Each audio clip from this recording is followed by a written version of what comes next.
성도 여러분 안녕하십니까? 2025년 3월 22일 토요 새벽 말씀 함께 나누겠습니다. 함께 나누실 하나님 말씀은 누가복음 17장 1절에서 10절까지입니다. 본문은 성도들이 갖추어야 할 여러 덕목들에 대한 주님의 가르침을 기록하고 있습니다.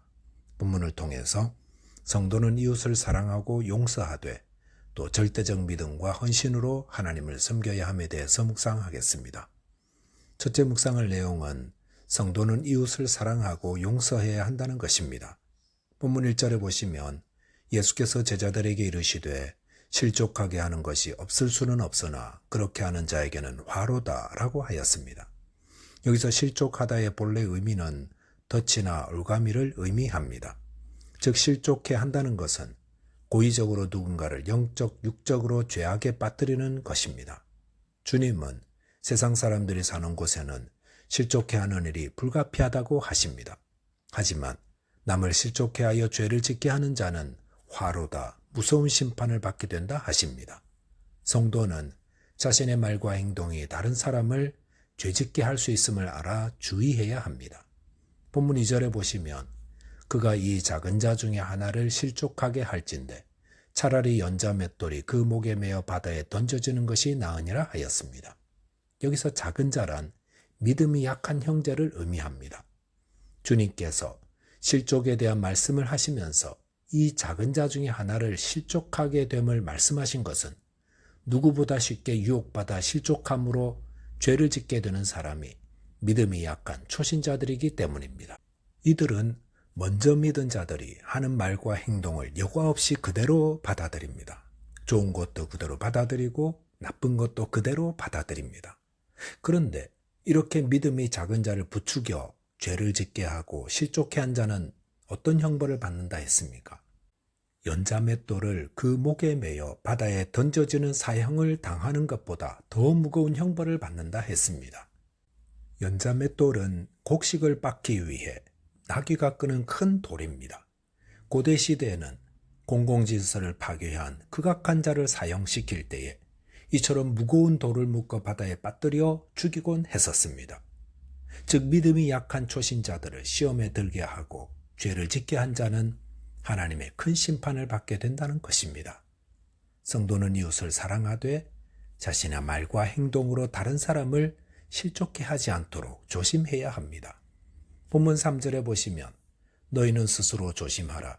만일 내 형제가 죄를 범하거든 경고하고 회개하거든 용서하라 하였습니다. 여기서 주님께서 스스로 조심하라 하신 것은 앞선 내용에 대한 것이기도 하지만 또한 다음에 나오는 내용을 가리키기도 합니다. 성도는 어떤 것을 스스로 조심해야 합니까? 만일 내 형제 즉 성도라 부르는 자가 죄를 범하거든 경고하도록 조심해야 하고 또한 형제가 회개했을 때 용서하도록 조심해야 합니다. 경고란 죄를 깨닫도록 알려주는 것입니다.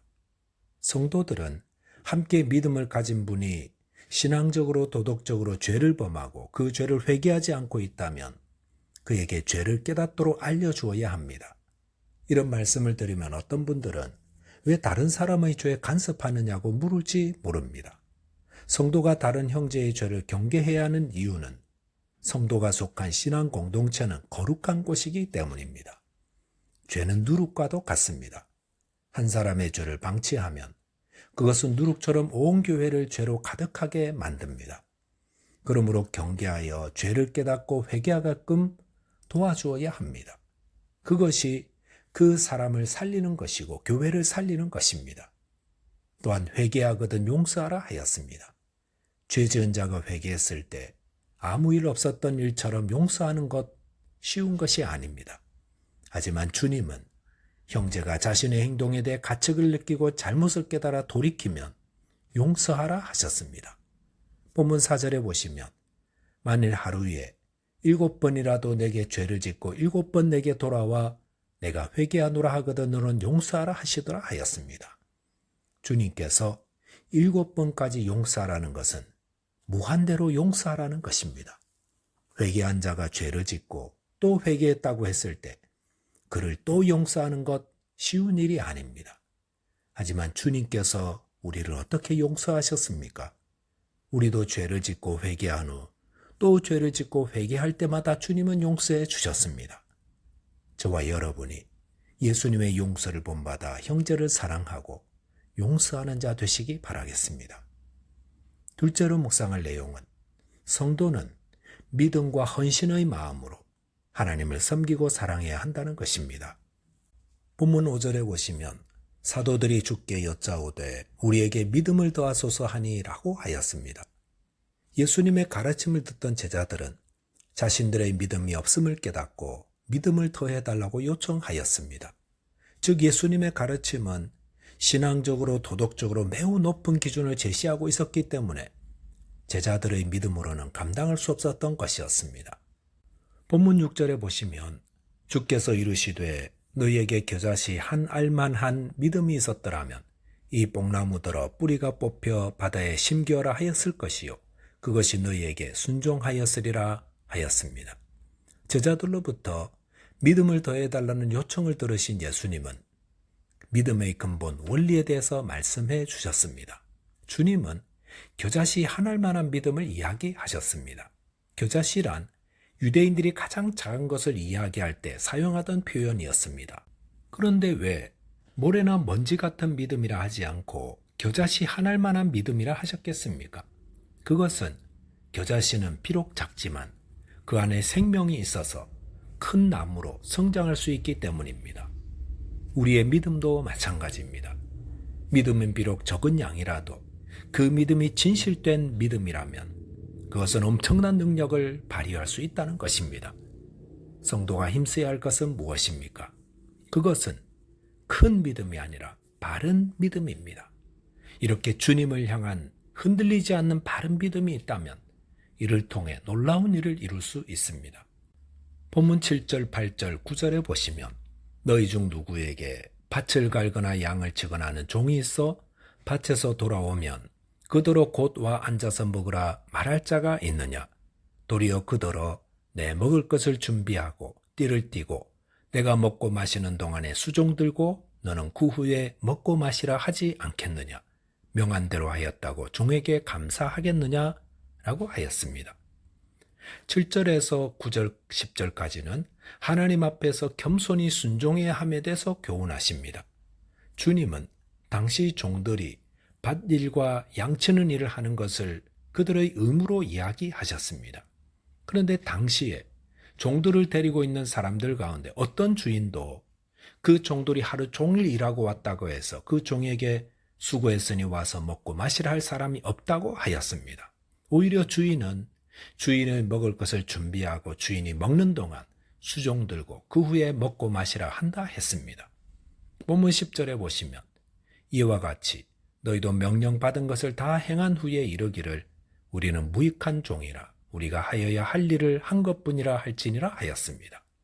주님께서 이 종의 이야기를 하신 것은 성도들이 하나님께 봉사하고 헌신할 때에 어떤 마음으로 행해야 하는가 하는 것을 알려주시기 위함이십니다. 주님은 그의 제자들이 주님께 명령받은 대로 행했다고 그것 때문에 답례나 보상을 받으려는 마음을 가져서는 안 된다 하십니다. 왜냐하면 그것은 하나님의 종으로서 당연한 의무이기 때문입니다. 이 말은 주의 제자들이 행하는 일이 무의미하다는 것을 말하는 것이 아닙니다. 그것은 다만 종이 자신의 의무를 다했다고 그것 때문에 칭찬을 받거나 사례를 받아서는 안 된다는 것입니다. 성도는 하나님을 주인 삼고 섬기는 종임을 잊어서는 안 됩니다. 종이 주인이 맡긴 일을 했다고 그거 알아주지 않는다고 섭섭하게 여기거나 그것 때문에 자신이 특별하다고 여긴다면 이것은 얼마나 주제넘는 일이겠습니까? 그런데 너무도 많은 사람들이 자신들이 행한 일로 인해 인정과 칭찬을 기대합니다. 그런데 그런 마음 때문에 시험에 듭니다. 그것은 자신이 종임을 잊었기 때문입니다. 우리가 주님의 일을 하는 것은 인정과 칭찬 때문에 하는 것이 아닙니다. 그것은 당연히 해야 하는 일이기 때문에 하는 겁니다. 그리고 하나님의 나라의 일을 하도록 맡겨두셨다는 것은 얼마나 영광스러운 일입니까? 하나님의 일을 하는 것은 의무요, 또 우리의 영광입니다. 이보다 더 자랑스럽고 보람된 일은 없습니다. 저와 여러분이 주님을 향한 바른 믿음과 바른 헌신의 마음으로 하나님을 섬기고 또 사랑하게 되시기를 바라겠습니다. 기도하겠습니다. 하나님 아버지, 저희에게 믿음을 더하여 주옵소서. 주님의 뜻대로 이웃을 섬기고 사랑하도록 도와주시고 또 주님이 맡기신 일을 기쁨과 감사로 감당하는 자 되게 해 주옵소서. 예수 그리스도의 이름으로 기도하옵나이다. 아멘. 오늘도 믿음 안에서 승리하는 하루 되시기 바라겠습니다. 감사합니다.